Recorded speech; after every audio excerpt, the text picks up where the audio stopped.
New Testament reading for Friday, the 11th of February, Acts of the Apostles, chapter 17, and beginning at verse 16.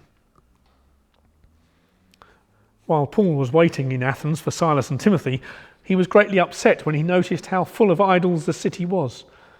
So he held discussions in the synagogue with the Jews and with the Gentiles who worshipped God, and also in the public square every day with the people who happened to pass by.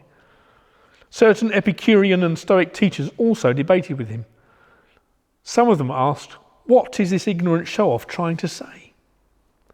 Others answered, "He seems to be talking about foreign gods." They said this because Paul was preaching about Jesus and the resurrection.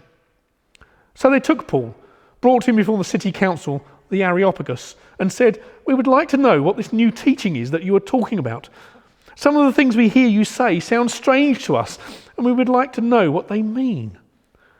For all the citizens of Athens and the foreigners who lived there liked to spend all their time telling and hearing the latest new things. Paul stood up in front of the city council and said, "I see that in every way you Athenians are very religious.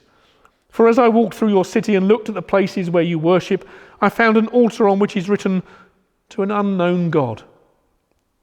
That which you worship, then, even though you do not know it, is what I now proclaim to you.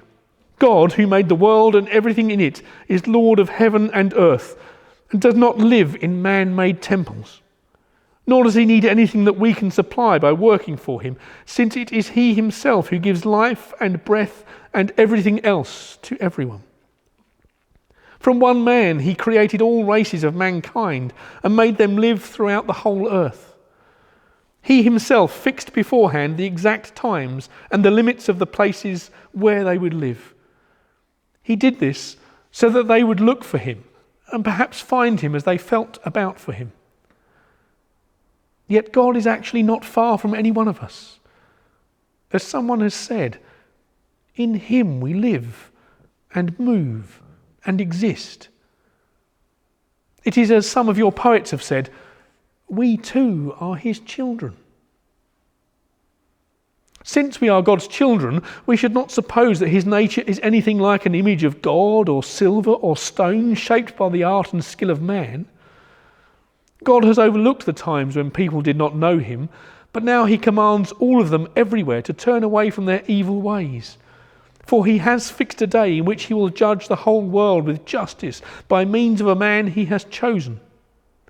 He has given proof of this to everyone by raising that man from death." When they heard Paul speak about a raising from death, some of them made fun of him. But others said, "We want to hear you speak about this again."